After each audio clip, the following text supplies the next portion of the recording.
দেশের বাজারে কয়েক সপ্তাহ ধরেই ঊর্ধ্বমুখী আলুর দাম।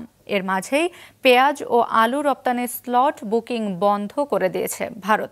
এক দারুণ সুখবর, গোটা বাংলাদেশ জুড়ে এখন হাহাকার শুরু হয়ে গেছে। আমরা এই কদিনে দেখতে পাচ্ছি যে গোটা বাংলাদেশে যেভাবে হিন্দুদের উপর অত্যাচার চলছে তা বর্তমানে ব্যাপক মাত্রায় ছড়িয়েছে গোটা বাংলাদেশে। এর ফলে ভারত সরকারের পক্ষ থেকে বাংলাদেশে আলু পেঁয়াজ রপ্তানি সম্পূর্ণরূপে বন্ধ করে দেওয়া হয়েছে। আর এতে বাংলাদেশের আলুর দাম 40 টাকা কিলো থেকে 400 টাকা কিলো হয়ে গেছে। যেই আলু বাচ্চা থেকে শুরু করে বৃদ্ধ সবারই প্রয়োজন, কিন্তু এত দাম হওয়ার কারণে বাংলাদেশের মানুষ আর আলু কিনে খেতে পারছে না। এখন বাংলাদেশে আলু এবং পেঁয়াজের ব্যাপক মাত্রায় ঘাটতি পড়তে পারে, কারণ ভারতের দিক থেকে আলু এবং পেঁয়াজের রপ্তানি বাংলাদেশে বন্ধ করে দেওয়া হয়েছে। হ্যাঁ বন্ধুরা, ভারতের দিক থেকে বাংলাদেশে রপ্তানি করা আলু পেঁয়াজ বন্ধ করে দেওয়া হয়েছে, যার ফলে আলু পেঁয়াজ বোঝাই শত শত ট্রাক ভারত বাংলাদেশ সীমান্তে দাঁড়িয়ে আছে। আমরা আপনাকে আগেই বলেছিলাম যে বাংলাদেশ যেভাবে ভারতের বিরুদ্ধে তার মনোভাব দেখাচ্ছে তাতে ভারত পুরোপুরি অসন্তুষ্ট, কারণ বাংলাদেশ ভারতের পাঠানো পণ্যের বকেয়া অর্থও দিতে পারছে না এবং বাংলাদেশের মোহাম্মদ ইউনূসের সরকার হিন্দুদের উপর অত্যাচার করেই যাচ্ছে এবং তারা ভারত সরকারের একটি কথাও শুনতে রাজি নয়। এই পরিস্থিতিতে ভারতও আলু এবং পেঁয়াজের দেশীয় মূল্য নিয়ন্ত্রণের জন্য বাংলাদেশের জন্য আলু রপ্তানি বন্ধ করে দিয়েছে। কিন্তু রপ্তানি বন্ধের ফলে অন্য একটি সমস্যার সৃষ্টি হয়েছে, কারণ রপ্তানি বন্ধ হওয়ার পর ভারত বাংলাদেশ সীমান্তে 6000 মেট্রিক টন আলু এবং পেঁয়াজ নষ্ট হয়ে যাচ্ছে, যার কারণে ভারতীয় রপ্তানিকারকরাও মারাত্মক সমস্যায় পড়েছে এবং তারা যে কোনো পর্যায়ে যেতে প্রস্তুত, যা এই সময়ে ভারতের জন্য একটি নতুন সমস্যা তৈরি করতে পারে। পুরো বিষয়টি কি এই ভিডিওতে আমরা জানবো, তবে তার আগে এই ভিডিওটিকে একটি লাইক করে চ্যানেলটিকে আজই সাবস্ক্রাইব করে নিন। আসলে দেখা যায় যে খাদ্যপণ্যের বিষয়ে বাংলাদেশের ভারতের উপর নির্ভরশীলতা অনেক বেশি। বাংলাদেশ যতই ভারতের বিরুদ্ধে মনোভাব দেখাক না কেন, এটা আগে নির্ধারিত ছিল যে তাদেরকে সে ঘুরে ফিরে ভারতের কাছেই আসতে হবে, কারণ শুধু একটি নির্দিষ্ট খাদ্যপণ্যের জন্য নয়, বরং ভারত বাংলাদেশকে বিভিন্ন ধরনের খাদ্যপণ্য রপ্তানি করে। গত বছরের কথা বললে ভারত বাংলাদেশে মূলত চাল, গম, চিনি, পেঁয়াজ, আলু এবং ডাল পাঠিয়েছে, যেখানকার তথ্য বলছে বাংলাদেশ তার মোট চাহিদার 40% খাদ্যপণ্য ভারত থেকেই প্রতি বছর কেনে। কিন্তু গত কয়েক মাসে বাংলাদেশের অস্থিরতা পুরো দেশকে বড় সংকটে ফেলে দিয়েছে, কারণ বাংলাদেশের অবস্থা এমন হয়ে গেছে যে ভবিষ্যতে পুরো দেশ খাদ্য সংকটে পড়ার সম্ভাবনা রয়েছে। বিশেষ করে আলু এবং পেঁয়াজের মতো খাদ্যপণ্যের সংকট বাংলাদেশে দেখা যেতে পারে। যেই আলুকে বাদ দিয়ে কোনো সবজি রান্না করা যায় না, সেই নিত্য প্রয়োজনীয় আলু কিনতে বাংলাদেশের অবস্থা এখন খারাপ হয়ে যাচ্ছে। সাধারণত দেখা যায় যে অধিকাংশ খাদ্যদ্রব্য প্রস্তুত করতে আলু এবং পেঁয়াজের ব্যবহার করা হয়, আর বাংলাদেশের মানুষরা পেঁয়াজটা একটু বেশি ভালোবাসে, কারণ বাংলাদেশের মুসলিম জনসংখ্যা বেশি, তাই তারা পেঁয়াজটাকে একটু বেশি খায়। গত কয়েক বছর ধরে ভারত যে বিভিন্ন দেশে আলু এবং পেঁয়াজ পাঠায়, কিন্তু বর্তমানে ভারত রপ্তানি অনেক কমিয়ে দিয়েছে। শুধুমাত্র ভারতের সেই প্রতিবেশী দেশগুলোতেই খাদ্যদ্রব্য পাঠানো হচ্ছে যেগুলো ভারতের সঙ্গে ভালো সম্পর্ক বজায় রেখেছে।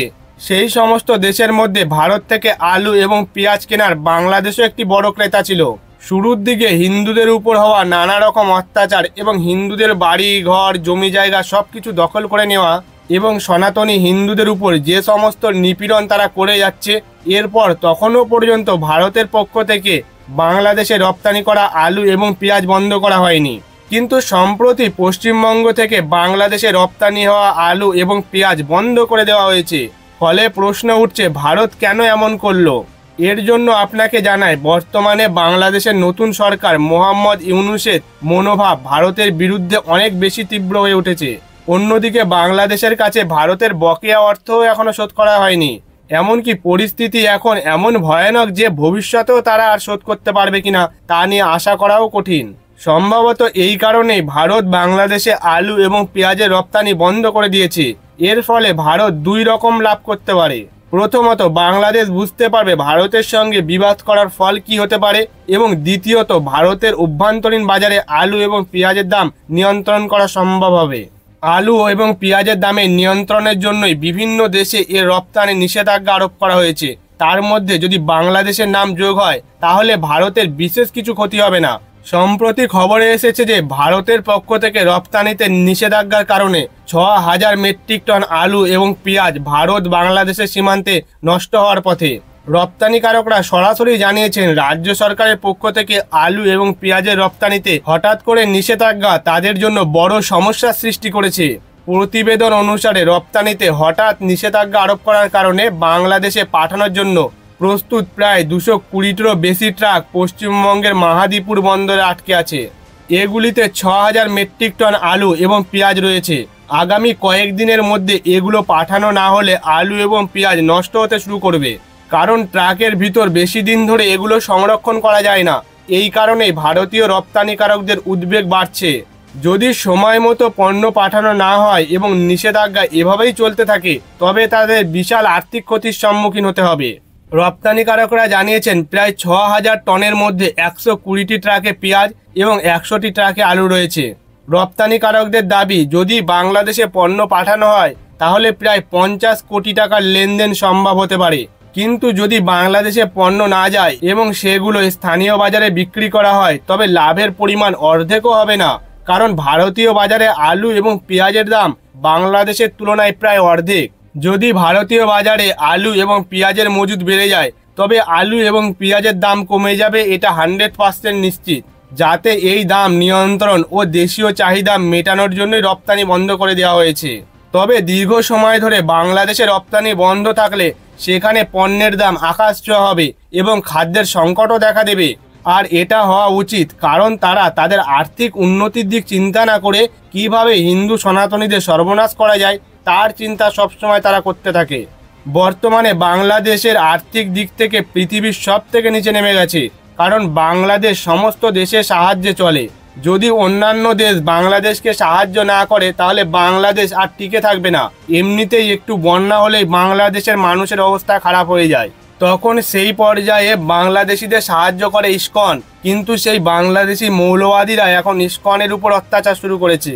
এরপর যদি বাংলাদেশে দুর্ভিক্ষ আসে তাহলে কিন্তু আর ইসকন তাদের পাশে থাকবে না, তখন তারা এমনিতেই না খেয়ে মারা যাবে। আর এটা হওয়া উচিত বাংলাদেশি মৌলবাদীদের উচিত শিক্ষা দেওয়ার জন্য।